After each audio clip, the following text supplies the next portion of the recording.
E agora eu quero saber como é a segunda vinda.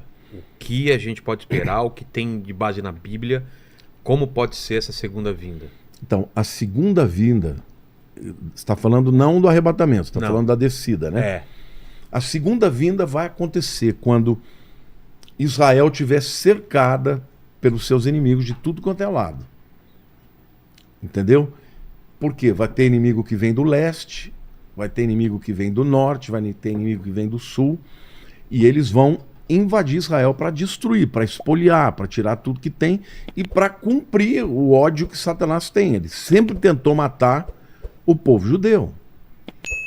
Nessa hora, a Bíblia diz que haverá um sinal nos céus, e o sinal é do Filho do Homem, e todas as nações da terra verão e lamentarão quando ele descer nas nuvens com poder e grande glória. Ele desce num cavalo branco, como diz Apocalipse 19, junto com milhões, né, de anjos e dos santos, que é a igreja, né? O livro de Judas, né, a carta de Judas, cita Enoque, que viu o Senhor vindo com as suas miríades de anjos. Então, a segunda vinda é... Enoque teve essa visão? Enoque teve essa visão. Enoque, que foi o sétimo depois de Adão, estamos falando aí de 5.500 anos, Já viu isso daí? viu isso aí. Enoque teve uma experiência com Deus muito fantástica, né? Enoque diz que ele andou, viveu 65 anos e gerou Matusalém, seu filho. E a partir daí Enoque andou com Deus 300 anos. Matusalém, o nome no hebraico Matushelar, significa sua morte trará. E no ano que o Matusalém morreu, veio o dilúvio.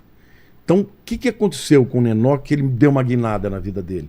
Quando ele teve a consciência de que o filho dele ia nascer, Deus revelou para ele, olha, o dia que ele morrer, eu vou trazer o dilúvio e vou acabar com toda a terra. E aquilo fez ele mudar de vida. E ele deu o nome do filho. A sua morte, a morte dele, né, do meu filho, trará. Trará o quê? O dilúvio. Só que a Bíblia diz que ele não viu só isso. Diz que ele também viu a vinda do Senhor, com os anjos, entendeu? Então, a segunda vinda, ela vai ser aberta para todo mundo ver. Essas pessoas que não acreditam no arrebatamento, acreditam na segunda vinda. Entendi. Então não importa, tendo arrebatamento ou não, Vai Jesus ter. virá, entendeu? Para quem acredita que vai Mas ter o ele arrebatamento... vem dessa vez para guerrear, não na paz, que nem veio na primeira Não, vez. a primeira ele veio para salvar, a segunda ele vem para julgar.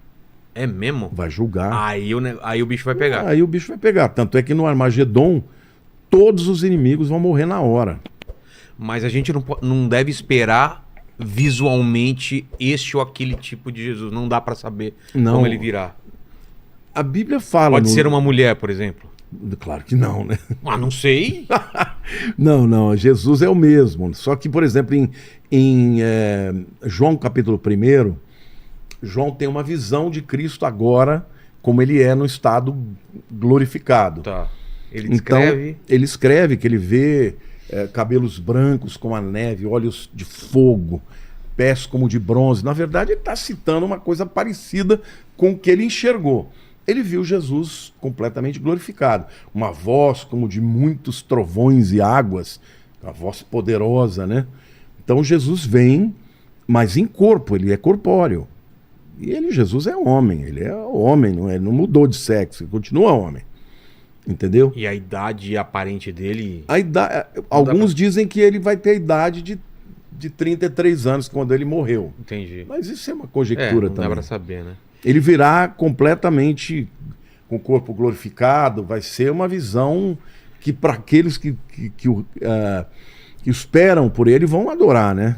E para os que não esperam, eles vão Que é uma visão. ter pavor, né? É uma visão que os judeus já esperavam dele, né? Na primeira vinda, não é? Isso, esperava que ele viesse para acabar com os inimigos. Exato. Só que, quando você estuda o Velho Testamento, você vê que tem até Indícios? alguns rabinos acreditam em dois Messias. Ah, é? O Messias sofredor e o Messias vencedor. O Messias Ben Yosef, filho de José, que ia sofrer. E o Ben David, filho de Davi, que vai reinar. Mas por que naquela época o pessoal que não acreditava nele não acreditou pelo fato dele ser Porque eles pacífico? queriam Eles queriam que ele acabasse com os romanos. Mas não pela profecia anterior. Mas então, eles não tinham entendido, porque, por exemplo, quando Jesus fala, né, sobre si mesmo, né, que ele viria para trazer o ano aceitável e o dia da vingança, fica claro que são duas etapas. O ano aceitável é a primeira vez, ele veio para salvar. Ah, já estava falando em segunda vinda. O dia da vingança é na segunda vinda. E o texto que fala do Messias fala isso, só que eles não entenderam. Imagina um povo oprimido, um povo que está lá na sua própria terra, os romanos, adorando aquele monte de deuses falsos. Cara, eles queriam um Messias que fosse como o líder dos Macabeus, que acabou com Antíoco Epifânio e botou para correr. Os zelotes queriam isso. O Judas era um zelote. Era um grupo de judeus que pegavam em armas, eles queriam ir para o pau com os romanos. Tanto é que o ano 70, quando Tito entrou e destruiu Jerusalém, matou milhares de pessoas, ele fez isso por quê? Porque durante 5 anos houve uma revolta dos zelotes em Jerusalém, do ano 65 até o 70. Aí, vocês estão querendo enfrentar a gente? Aí ele veio com tudo, né? Então, assim, eles esperavam o Messias que fosse governar e gerar uma paz no mundo. Porque ele vai fazer isso. Jesus é o príncipe da paz. Mas quando ele vem na segunda vez... Primeiro, ele acaba com tudo, com os inimigos, ele julga os inimigos, vão todos morrer na segunda vinda, aqueles que forem aliados ao anticristo. E o milênio? Então, aí vai haver ressurreição dos mortos que morreram durante a tribulação e vai entrar no milênio e durante 1000 anos ele vai governar e aí sim ele é o príncipe da paz, vai ter paz na terra. Mas 1000 anos seria literal? Literais, eu acredito em 1000 anos literais. Não é bastante tempo. Porque a Bíblia assim, fala... 1000 anos como se fosse bastante tempo. Quando você vê a descrição, você vê que é literal. Porque ele fala, depois de 1000 anos, Satanás será solto. Entendeu? Quando Deus quer usar figuras, ele usa, mas ali ele está falando o tempo que vai acontecer. Entendeu? Então, eu creio no milênio, eu creio que o milênio... E se você pegar também, quando Deus criou o mundo, nós falamos de períodos, né? 6 dias, no 7º ele descansou. Certo. Alguns teólogos dizem que um dia para Deus é 1000 anos, então o homem teria na Terra 6 milênios. E o 7º milênio seria o milênio do Senhor, que seria... Até foi uma discussão que teve aqui, que a gente fez entre os criacionistas e os evolucionistas, né? Que eles acreditavam que o mundo só teria 6.000 anos, né? Então, bom, primeiro eu quero dizer que eu sou criacionista, mas eu não acho que necessariamente tenha que ter só 6.000 anos. E eu não vou dizer isso por um achômetro, nem simplesmente por uma interpretação da ciência, tá? Porque para mim a Bíblia se explica. O que eu abro a possibilidade, Deus pode criar em 7 dias mesmo, 6 dias e descansar no 7º. Não tem problema nenhum com isso. Só que eu vou para o texto original. A palavra dia no hebraico é yom. Tá? Então, lá no relato da criação, houve isso, houve tarde, houve manhã, no primeiro dia. Esse no dia é Be-Yom, tá? Be-Yom. Be-Yom é no dia. Então acontecesse no primeiro dia, no segundo dia, vai Deus criando, terceiro dia, quarto dia. No final do processo, o texto diz, e viu que tudo era bom. Aí no português está quando criou os céus e a terra. Ou seja, como se Deus tivesse olhado para tudo que ele criou e falou, tá legal. Tá legal. Só que no original não é quando. Tá? No hebraico, quando é matai. A palavra ali não é matai. É Be-Yon. Então, literalmente é, e viu Deus que tudo que ele criou no dia que criou os céus e a terra. Então fica claro ali que a expressão no dia pode ser 24 horas, mas pode ser um período. Porque agora ele está usando a mesma expressão não para descrever um dia, mas para escrever o processo todo. Então, majoritariamente, a expressão no dia é para 24 horas. Mas ela pode, no próprio texto que está falando, ser um período de tempo maior. Então, assim, eu sou criacionista, porque eu acho que Deus que criou, mas eu não acho que necessariamente que tem que ter 6 mil anos. Pode ter mais. Pode ser milhões de anos. Pode ser um período. E tem uma outra visão também, que é a chamada teoria do gap, que isso diz respeito à idade da Terra. Porque os métodos de datação, né, por exemplo, o carbono 14, ele é usado só para seres vivos, né, para seres orgânicos. Então os métodos de datação são falhos muitas vezes, né? Então os criacionistas clássicos dizem não, eles erram muito. Então você pega um caranguejo que acabou de morrer, faz um carbono 14 e ele tem 5 mil anos. Mas você tem o urano chumbo que é para rochas e tudo. Quando você vai para o texto da Bíblia, você diz assim no versículo 1: no princípio criou Deus os céus e a terra. Quando você pensa em Deus criando, o que tem como pressuposto? Ordem. Só que no versículo 2, e a terra tornou-se um cavo. No português está aí, a terra era sem forma e vazia. Essa não é a melhor tradução. Torro vavorro, no hebraico, e a terra se transformou num caos. Pô, pera lá, Deus criou, houve ordem e houve um caos. O que é esse caos? Muitos teólogos acreditam que é a batalha de Lúcifer contra Deus. Esse cataclisma deixou tudo bagunçado. O universo teve e a Terra também, um desequilíbrio, um cataclisma. A partir do versículo 3, Deus começa a criar tudo de novo. Só que aí ele não usa mais a palavra bará do versículo 1, que é criar do nada. Ele usa a palavra assá, o verbo assá, que é fazer. E qual a diferença do criar para o fazer? Criar é criar do nada. Criou a matéria, criou a madeira, criou o ar. Fazer é usar o que tem para refazer. Então essa mesa é de madeira. Ela foi feita de uma madeira e Deus criou a madeira. Então, o que esses teólogos dizem? Que entre o versículo 1 e o versículo 3 tem o 2, que é o versículo do caos. E isso pode explicar porque quando fazem medições e datações de rochas e tal, dá milhões e milhões de anos. Então, é uma teoria que pode ser factível. Agora, eu não concordo, eu não sou evolucionista de forma alguma.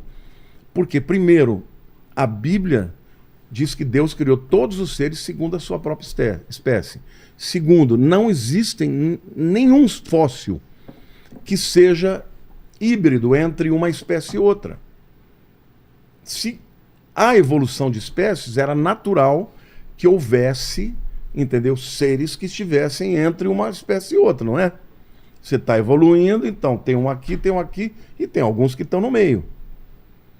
Aí alguns vão dizer não, os neo-darwinistas vão dizer não, mas é que a evolução aconteceu por causa de radiação, então agora não existe mais. Tudo bem, mas onde é que está o fóssil que seja híbrido? Não existe. Nunca acharam. Toda vez que pega um fóssil, ou ele é réptil, ou ele é peixe, ou ele é ave. Teve essa discussão aqui, o Pirula, assista uma parte que ele fala sobre isso aí, que eu não tenho conhecimento. Não tem. Sabe por que mas já que viu não a tem? Justificativa deles, Já. né? A verdade é que chama teoria da evolução. Uma teoria é porque a ciência não comprovou. Existem muitos cientistas ateus que dizem que a evolução é só uma teoria. Ele pode ter usado os argumentos, eu nem vi, mas eu até vou ouvir. Tá. Mas o fato é que as revistas de ciência continuam chamando de teoria da evolução. Então, na minha opinião, eu acredito na evolução dentro da espécie. Seleção natural, você ter, obviamente, você separa uma determinada espécie. O animal que é mais adaptado passa os genes para frente. Passa os genes para frente, aí vai aumentando a cabeça, ou o pescoço, mas não há uma mudança de espécie. Uma coisa radical. Uma coisa radical. E deveria ter. Se você encontrar um fóssil... Então a gente não viria do macaco. Você não acredita Não, nisso? não, nem hoje a ciência diz isso. Tá. Eles acreditam que os seres, nem os evolucionistas, eles acreditam que tanto o macaco quanto o homem vieram de um outro ancestral em comum. Em comum, né? Mas não existe uma prova, por isso que é uma teoria. Então eu continuo sendo criacionista, eu só não cravo. Eu gosto muito do Adalto Lourenço, já li o livro dele. Acho que tem muito. Que vai vir para cá, vai vir aqui também. Tem muita, vamos dizer assim, inteligência no que ele fala, porém, o texto hebraico, o texto no original, abre essa perspectiva de que o dia não seja um dia de 24 horas. Eu, na minha visão, eu sei que pode ser até um paradoxo, mas eu acredito na evolução e acredito em Deus. Pode ser isso? Não, claro, existem os chamados evolucionistas teístas. Porque eles acreditam que Deus que criou, mas ele usou da evolução como método para as coisas evoluírem. Acho que é isso. Acho que Deus colocou todas as fórmulas lá e as coisas aconteceram como a ciência está descobrindo até hoje. E como ele determinou que fosse, mas que fosse um período mais longo, ele ainda supervisionou, porém durou mais tempo, né? Alguns acreditam assim. Mas, eu não acredito porque não existe evidência, pelo menos comprovada hoje, para isso. Mas eu não fecho vamos dizer, a questão no que diz respeito ao tempo da Terra. Pode ter 6 mil anos? Pode, mas pode ter milhões. Eu acho que tem milhões mesmo. Eu acho que a criação em 7 dias é uma coisa metafórica. Que cada dia é uma era, né? Até porque antes do Big Bang tem aquele lance que não existia o tempo, né? Você sabe que o Big Bang está sendo altamente questionado. Sim, né? Inclusive dentro da ciência há várias outras Não, tô falando outros dentro modelos. da ciência. Sim, então aqui mesmo naquela discussão eles falaram inclusive, que esse por conta daquele telescópio novo, né? Como é que ele chama? Não é o Hubble, que é o melhor. Ele conseguiu. Chama lá O E, não sei, é com W. É. Né? Ele conseguiu, por exemplo, alcançar algumas galáxias que estão no limite do universo. E essas galáxias eram profundamente complexas, porque a teoria do Big Bang é que no início as galáxias mais antigas elas eram mais simples e depois iam se tornando complexas.